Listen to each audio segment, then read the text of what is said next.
Nobody warned him that rescuing a bobcat kitten would eventually mean sharing his house with someone who genuinely believed he owned it.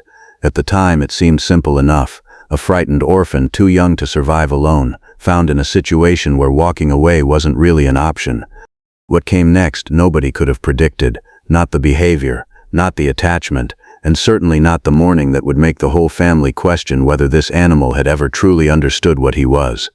The kitten arrived small enough to fit in one hand, with enormous tufted ears that seemed too large for his body and pale eyes that tracked every movement in the room with unsettling focus. Most people who had experience with wild animals expected a specific kind of adjustment period, the hiding under furniture, the hissing from corners, the slow and cautious process of building trust with a creature whose instincts told it that humans meant danger. That period never came. Within 48 hours, Bandit had decided that people were not a threat to be tolerated. They were an attraction to be studied. He followed his owner everywhere, not at a cautious distance, the way a shy animal circles the edge of a room before committing, directly, deliberately. With the confident stride of someone who had already decided this was his house, and was simply accompanying the other residents out of generosity. The bathroom door was not a barrier. The garage was not off limits. The kitchen at 6 in the morning was absolutely his business. Wherever his owner went, Bandit was already there, or arriving within seconds, or sitting in the doorway with an expression that suggested he had been waiting for quite some time and would appreciate punctuality in the future. What struck the family first wasn't the following. It was the participation. Most animals want proximity, the warmth of being near people, the reassurance of presence. Bandit wanted involvement.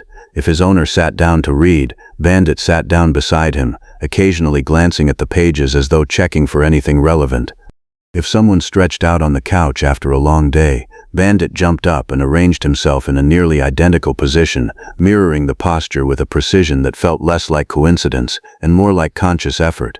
If a conversation was happening in the living room, Bandit inserted himself into the middle of it, not to disrupt, but to participate, chirping and chattering in a way that suggested he had opinions and expected them to be considered. The family started making jokes early on, that Bandit hadn't received the information that he was a wild animal, that somewhere between rescue and recovery, he had concluded he was simply a smaller, faster, more agile version of the people around him. The jokes were affectionate and easy because the behavior was so consistent, so unself-conscious, so entirely committed. He didn't perform for attention. He simply lived as though the classification of Bobcat was a clerical error that hadn't yet been corrected. As the weeks passed and Bandit grew, the behavior deepened rather than faded. He learned the rhythms of the household, who woke up first, when meals happened, which rooms were active at which hours. He adapted his schedule to the family's schedule with an attentiveness that was almost eerie. He knew when his owner was getting ready to leave, and positioned himself near the door. He knew when evenings settled into quiet, and found his place among whoever was gathered. He learned very quickly that certain behaviors produced laughter, and that laughter produced more attention, and he appeared to file this information away for future use. Then came the afternoon that shifted the mood from amusing to genuinely fascinating. His owner was passing through the hallway when he noticed Bandit had gone still in front of the full-length mirror near the bedroom door.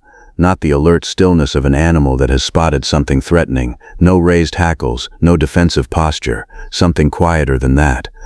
Bandit sat in front of his own reflection with a focused, considering expression, his head tilted slightly, ears forward. He reached out once and touched the glass, pulled his paw back, looked again. He stayed there for nearly 2 minutes. His owner stood in the hallway and watched, not wanting to interrupt whatever was happening. When Bandit finally turned and walked away, it was with the same calm, purposeful stride he always used, as though he had gathered the information he needed and was ready to move forward. The family laughed about it that evening, the way they laughed about most things Bandit did, warmly, with the particular delight of people who know they are witnessing something rare. But the image stayed with his owner longer than he expected. The focused look, the careful observation, the reaching out to test what was real. It wasn't the behavior of an animal confused by its reflection. It looked, uncomfortably and unmistakably, like the behavior of someone trying to figure something out.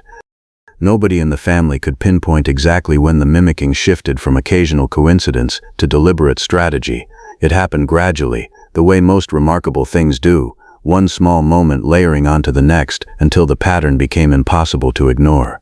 Bandit wasn't just following people anymore, he was studying them, and then, with the focused commitment of someone who had made a decision, he began copying everything he saw.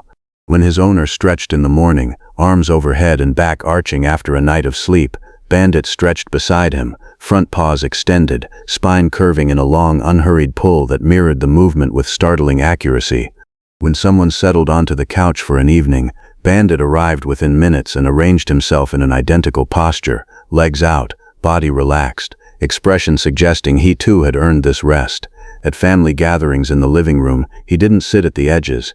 He positioned himself in the center, among the people, as though his presence at the conversation was not optional. The comedy arrived in waves. He attempted to help fold laundry and destroyed a full basket in under 3 minutes, distributing items across the room with impressive efficiency. He supervised grocery unpacking with intense interest and stole 2 bags before anyone realized what was happening. He discovered the television and spent an entire afternoon investigating the back of the screen, searching methodically for the small people he was convinced were living inside it. The family filmed everything. The footage was extraordinary. But because Bandit was still, underneath all his social ambitions, completely and entirely a bobcat, his instincts ran alongside the mimicry like a second program operating simultaneously. Socks disappeared and were never recovered. Shiny objects migrated to locations that defied explanation. Food was stashed in places that suggested either remarkable creativity or a complete misunderstanding of how kitchens worked.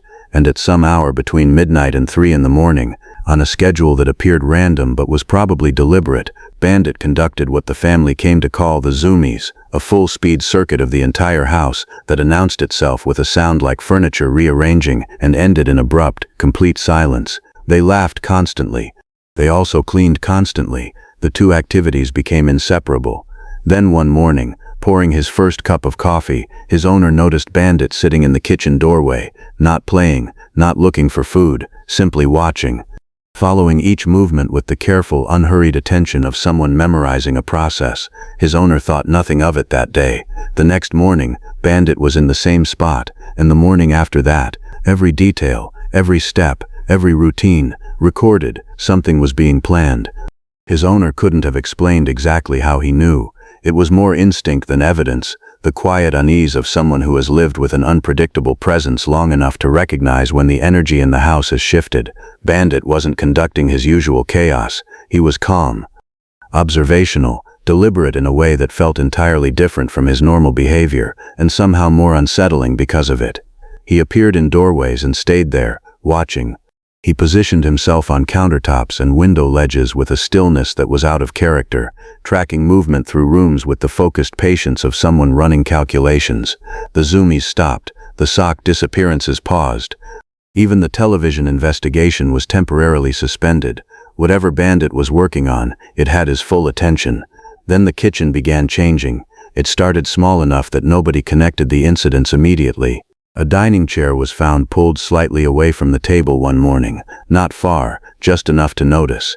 A placemat had migrated from its usual position to the edge of the counter. A napkin that had been folded neatly the night before was discovered on the floor, unfolded and relocated with a purposefulness that felt deliberate rather than accidental. His owner straightened everything, assumed Bandit had been exploring, and moved on with his day. But it happened again the next morning, and the morning after that, each time slightly different, slightly more arranged, as though someone was rehearsing a setup and refining it with each attempt. The chair moved a little further, the placemat disappeared entirely. Objects that had no business being near the breakfast table began appearing beside it. Then one morning his owner walked into the kitchen and stopped in the doorway. The room had been rearranged overnight with unmistakable intention. The chair was positioned at a specific angle beside his usual seat. Items from around the kitchen had been gathered and organized in a loose approximation of a place setting, imprecise, chaotic by any reasonable standard, but oriented in a direction that was impossible to mistake. Bandit was nowhere to be seen. The family gathered and stood looking at it together. Nobody spoke for a moment.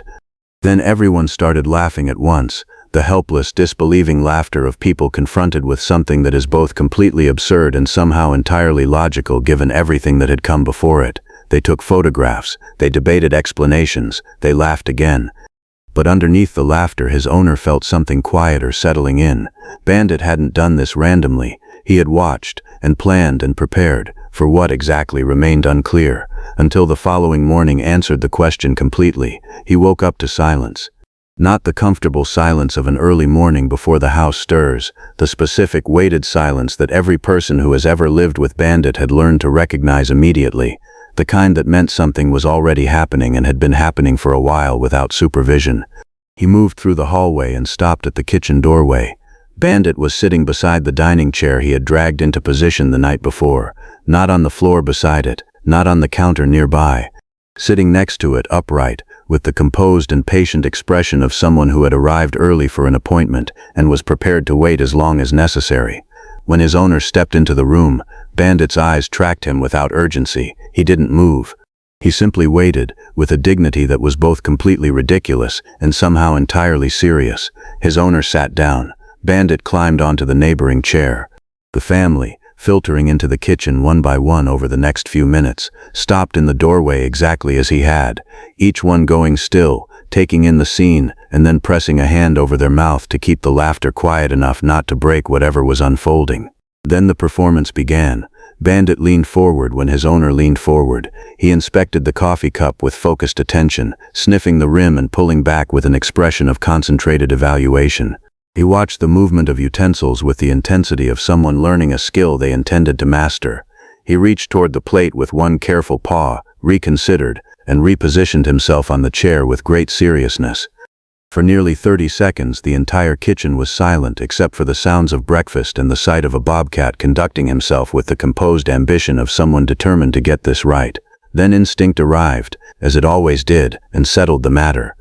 Bandit seized an entire piece of toast, launched himself off the chair with the explosive acceleration that reminded everyone he was in fact a wild animal, clipped the napkin holder on his way past, hit the kitchen floor at full speed, and disappeared down the hallway with his prize. His owner went after him. The family followed, the house filled with laughter and running footsteps, and the distant sound of Bandit celebrating his victory from somewhere down the hall. Later that evening, his owner sat with his phone and scrolled through old rescue photos. The kitten in those early images was tight with fear, small and hunched and watchful in the way of something that has learned the world is not reliably safe. He looked up at Bandit, stretched across the couch like he owned it, because, in every way that actually mattered, he did. The stolen toast, the dragged chair, the midnight rearrangements, the mirror, all of it, from the very beginning, had been the same thing expressed in the only language available to him. He had never been trying to become human. He had simply been trying to say he was home.